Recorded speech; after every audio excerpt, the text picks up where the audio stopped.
Hey, so it's later, the same day as I read Act 2, but it's still early enough. I'm going to read Act 3. I don't think I'm going to get to Act 4 today. I'm sure I will cut it out. I'm sure I will want to, because I don't know how long this is going to take. I'm halfway through, and it's just that, conflict that that I have every time, you want to know what happens. This is like the moment you've been waiting for. It's so exciting, but then once you finish reading, it's done, and you'll never get it back, and you can go and read it again a million times, but, obviously once you know what happens, it's not the same reading it again. So it's like, do you want to spread that out? Or, and I've never had enough self-control to do that. Whenever a new book came out, I would sleep, but I would go to bed a lot later and get up a lot earlier to, try and finish the book within 24 hours of getting it. Just fond memories. I wish I could do it again. But anyway, so I'm already halfway over with Cursed Child, and soon I'll be 3/4 over, and maybe I'll just do the whole thing. We'll see how late it is and what's going on. So I'm excited, anxious and excited. Happy Voldemort Day, everyone! That's gonna be my new favorite line, and ironic because it comes from my least favorite character. It was always Umbridge, and then Bellatrix, and then Voldemort was my third least favorite character. He was never my least favorite. I did hate Bellatrix more than him as well, but no one can compare to Umbridge. Speaking of Voldemort, that's another thing that I've been really noticing in this. Everyone says Voldemort's name. I think there was one instance where someone referred to him as the Dark Lord, but in general, all of the characters have had no problem saying Voldemort, which strikes me as so odd. Like the children I maybe understand because, he's dead, so in their generation they don't have, the fear, but then again, in Harry's generation, most people thought he was gone.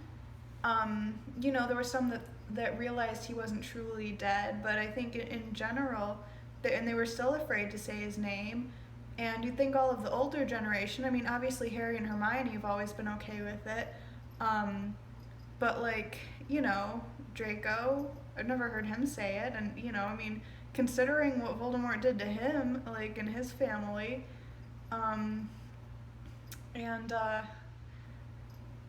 even then, Umbridge called him Voldemort and said it's Voldemort Day.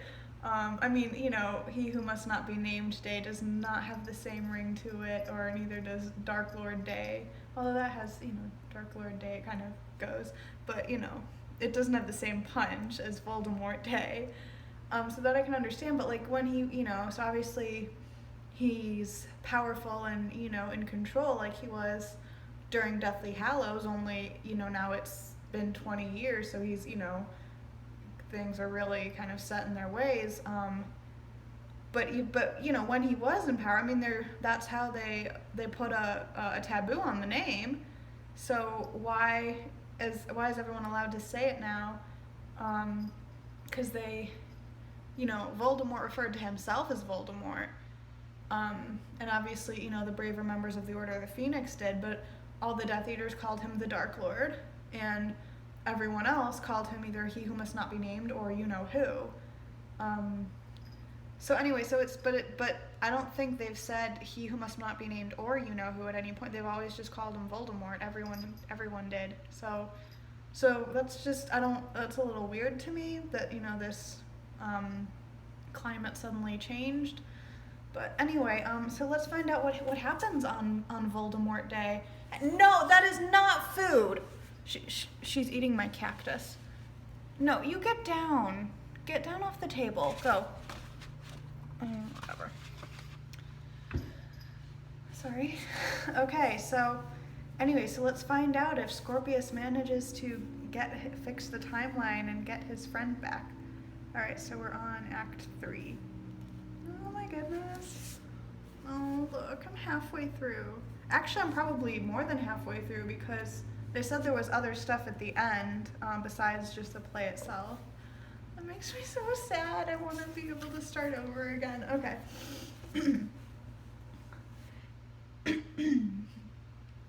Act 3. Act 3, Scene 1. Hogwarts, Headmistress's office. Is it going to be pink with kittens again? Scorpius enters the office of Dolores Umbridge. He is dressed in darker, blacker robes. He has a pensive look on his face. He remains coiled and alert. I'm sorry, every time. Dolores Umbridge. Scorpius, thank you so much for coming to see me. Scorpius, Headmistress. Dolores Umbridge. Scorpius, I've thought for a long time that you have head boy potential, as you know. Pure-blooded, a natural leader, wonderfully athletic. Scorpius, athletic? Dolores Umbridge. No need to be modest, Scorpius. I've seen you on the Quidditch pitch. There's rarely a snitch you don't catch. You are a highly valued student. What a freaking suck-up! God, she's the worst. Valued by the faculty, valued especially by me. I'm sorry, I just hate her so much. I've positively glowed about you in dispatches to the augury. I don't know what that is. In dispatches to the augury. Our work together fleshing out the more... I don't know this word here. Hey, cut it out. I'm not happy about Umbridge either, but there's no reason to react like that. Our work together fleshing out the more dilettante, I think, students has made this school a safer, purer place. Scorpius, has it?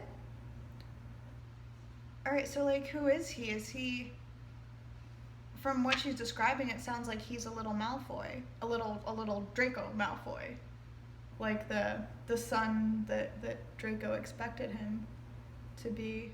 I mean, I suppose he would have been brought up in a different climate, you know, if his, in Deathly Hallows, Voldemort wasn't happy with the Malfoy family, but if the Battle of Hogwarts went his way, it's possible that the Malfoys helped, and that, you know, or just in the 20 years they've returned to their good position. And, you know, I don't think a lot of the Death Eaters really had children. So, I mean, there's not much mention of it. You know, I mean, Crabbe and Goyle were Death Eaters too. And I think Theodore Nott, who was mentioned earlier in this one. Yeah, I don't know. Anyway, so I guess if Scorpius had been raised in a family that was, you know, feared and respected, then that his personality might have been very different. So I'm guessing that's what the deal is. Anyway. There is the sound of a scream from off. Scorpius turns towards it. Oh, is someone being tortured? Are they using the Cruciatus Curse for punishment again? I don't like that. But he dismisses the thought. He must and will control himself. Dolores Umbridge. But in the 3 days since I found you in that...